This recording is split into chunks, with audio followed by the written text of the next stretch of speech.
3월 4일 금요일 은혜와 회복을 위한 가정 예배를 드립니다. 다 같이 주님이 가르쳐 주신 기도를 드립니다. 하늘에 계신 우리 아버지, 아버지의 이름을 거룩하게 하시며 아버지의 나라가 오게 하시며 아버지의 뜻이 하늘에서와 같이 땅에서도 이루어지게 하소서. 오늘 우리에게 일용할 양식을 주시고 우리가 우리에게 잘못한 사람을 용서하여 준 것 같이 우리 죄를 용서하여 주시고 우리를 시험에 빠지지 않게 하시고 악에서 구하소서. 나라와 권능과 영광이 영원히 아버지의 것입니다. 아멘. 찬송가 80장 천지에 있는 이름 중 찬송가 80장을 부릅니다.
이 시간 우리에게 주시는 하나님의 말씀은 신약성경 사도행전 7장 35절에서 42절입니다.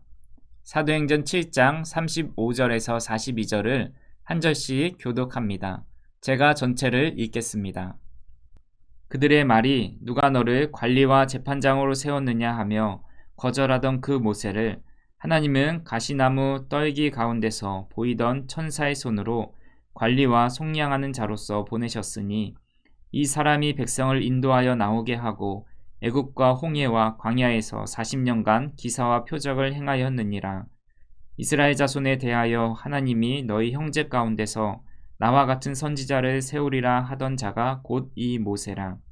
시내산에서 말하던 그 천사와 우리 조상들과 함께 광야 교회에 있었고 또 살아있는 말씀을 받아 우리에게 주신 자가 이 사람이라. 우리 조상들이 모세에게 복종하지 아니하고자 하여 거절하며 그 마음이 도리어 애굽으로 향하여 아론더러 이르되 우리를 인도할 신들을 우리를 위하여 만들라. 애굽 땅에서 우리를 인도하던 이 모세는 어떻게 되었는지 알지 못하노라 하고 그때 그들이 송아지를 만들어 그 우상 앞에 제사하며 자기 손으로 만든 것을 기뻐하더니 하나님이 외면하사 그들을 그 하늘의 군대 섬기는 일에 버려두셨으니 이는 선지자의 책에 기록된 바 이스라엘의 집이여 너희가 광야에서 40년간 희생과 제물을 내게 드린 일이 있었느냐. 아멘. 한 학생이 선생님에게 질문했습니다. 선생님, 역사는 왜 배워야 하나요? 그러자 선생님이 꿀밤을 때리며 배워야지 라고 말합니다. 학생은 짜증내며 왜 때려요? 라고 말하자 선생님이 또다시 꿀밤을 때리려고 하는데 이때 학생은 피합니다. 그러면서 왜 자꾸 때리려 그래요? 역사는 왜 배워야 하냐니까요. 그러자 선생님이 말씀합니다. 내가 나한테 맞았던 걸 기억하지 못했다면 두 번째로 때렸을 때 피할 수 있었을까? 한 인터넷 커뮤니티에서 역사를 잊은 민족에게는 미래가 없다라는 글과 함께 역사를 배우는 이유를 적절하게 설명한 글을 보았습니다. 역사는 또다시 실수를 반복하지 않게 도와준다는 것입니다. 오늘 말씀은 스데반이 헬라파 유대인들로부터 모함을 당해 사내들인 공회에 고발되어 대제사장과 백성, 장로 서기관들 앞에서 변론하는 내용입니다. 스데반은 하나님께서 아브라함을 택하시고 이삭, 야곱, 요셉, 모세, 여호수아, 다윗, 솔로몬 시대까지를 쭉 언급합니다. 스데반이 이렇게 긴 역사를 언급한 이유는 바로 역사를 통해 같은 실수를 반복하지 않게 하기 위함이었습니다. 그 긴 역사 중에서 우리가 읽은 말씀은 모세를 택하셔서 이스라엘 백성을 광야 40년 동안 인도하신 내용입니다. 본문 말씀을 통해서 우리에게 주시는 교훈이 무엇인지 살펴보도록 하겠습니다. 먼저 하나님께서 이스라엘 백성을 불쌍히 여기셔서 모세를 택하여 보내주셨는데 이스라엘 백성들은 그 은혜에 감사하지 못하고 오히려 배척하고 원망합니다. 35절에 보니까 그들의 말이 누가 너를 관리와 재판관으로 세웠느냐 하며 거절하였고 39절에 이스라엘 백성들은 모세에게 복종하지 아니하고자 하여 거절하며 그 마음이 도리어 애굽을 향하였다라고 말씀합니다. 40절에 아론더러 우리를 인도할 신들을 우리를 위하여 만들라고 말하고 41절에 그들의 송아지 앞에서 그 우상 앞에 제사하며 자기 손으로 만든 것을 기뻐했다고 말합니다.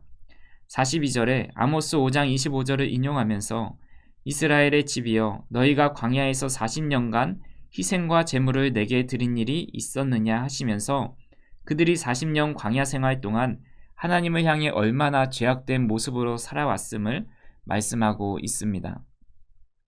스데반은 이스라엘 백성들이 하나님이 택하여 주신 모세를 거절할 뿐만 아니라 모세를 보내신 하나님까지도 배반하며 죄악된 조상들의 역사를 서술합니다.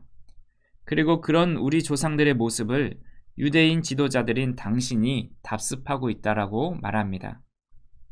유대인에게 있어서 모세는 독립운동가였고 민족의 지도자이자 법률가, 재판관, 가장 위대한 예언자였습니다. 그들에게 있어서 아브라함이 민족의 상징적인 시초였다면 모세는 실질적으로 그들의 종교를 만들어낸 사람으로 여기고 있습니다. 그렇기에 유대인들은 모세의 사역을 존경하며 그의 율법을 엄격히 준수해야 된다고 생각합니다. 그런데 예수라는 젊은 청년이 나타나서 모세가 전하여준 규례를 고친다라고 했을 때 그렇게 분개할 수밖에 없었던 것입니다. 하지만 유대인들은 중요한 것을 간과하고 있었습니다. 그것은 모세는 예수 그리스도를 예언하고 예표했는데 정작 자기들이 가장 존경하고 따르는 이가 예언했던 예수 그리스도를 몰라보고 죽이는 죄를 범했다는 것입니다. 본문 37절의 말씀은 신명기 18장 15절의 말씀을 인용한 것인데 그 내용이 이렇습니다. 내 하나님 여호와께서 너희 가운데 내 형제 중에서 너를 위하여 나와 같은 선지자 하나를 일으키시리니 너희는 그의 말을 들을지어다. 여기에 나온 나와 같은 선지자 하나가 바로 예수 그리스도를 의미합니다. 모세는 특별한 소명을 받았고 이스라엘 백성을 구원하는 데 사용되었고 그들의 목자였고 하나님과 백성들 사이의 중보자이자 율법의 중재자였습니다. 예수 그리스도도 하나님께서 보내심을 받았고 온 열방을 구원하셨고 참된 목자이시며 하나님과 우리 사이의 중보자이자 중재자이십니다. 이런 예수 그리스도를 배척하는 종교 지도자 유대인들을 향해서 너희도 너희 조상들과 함께 성령을 거스른다라고 말합니다. 성경의 역사를 통해 우리의 삶을 비춰보길 원합니다. 우리는 모세보다 더 위대하신 예수 그리스도의 인도를 받은 사람들입니다. 우리의 삶 구석구석 하나님의 손길이 미치지 않은 곳이 없습니다. 이스라엘 백성들이 출애굽하여 수많은 기적을 경험했지만 우리는 그보다 더 큰 기적을 경험한 사람들입니다. 바로 예수 그리스도께서 우리를 위해 죽으시고 우리는 하나님을 아버지라 부를 수 있으며 언제든지 예수 그리스도를 통하여 하나님께 기도하고 예배할 수 있는 존재가 되었습니다. 그뿐만 아니라 성령께서 우리 안에 계셔서 예수 그리스도를 닮아갈 수 있고 성령의 열매를 맺을 수 있는 삶을 살게 되었습니다. 이것이 얼마나 놀라운 일인지 모릅니다. 오늘 하루 우리에게 구원의 은총을 베풀어 주기 위해 일하신 하나님의 구원의 손길과 구원의 은총을 묵상하길 원합니다. 우리를 구원의 길로 인도하신 예수 그리스도를 더욱 깊이 생각해 보았으면 좋겠습니다. 그래서 사람들의 고발과 위협 속에서도 스데반의 얼굴이 천사의 얼굴과 같았다라고 사도행전 6장 15절에 말씀하신 것처럼 하나님의 구원의 은총과 사랑으로 천사처럼 밝은 얼굴로 이 세상을 밝게 비추는 저와 우리 성도님들이 되시기를 주님의 이름으로 축원합니다. 다 같이 기도하겠습니다. 과거 죄악의 역사를 반복하지 않게 하시고 하나님의 구원의 은총을 날마다 경험하게 하옵소서. 기도하겠습니다.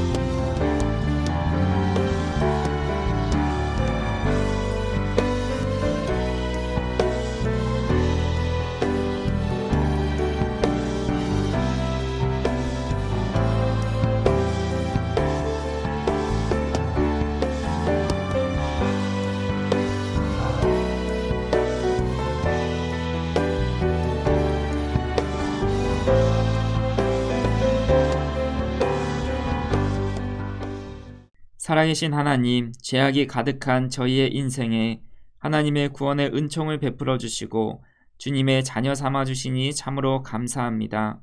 이스라엘 백성과 유대 지도자들의 모습을 살펴보며 우리는 그렇지 않다고 자부하지만 우리도 그들과 다름없었음을 고백합니다.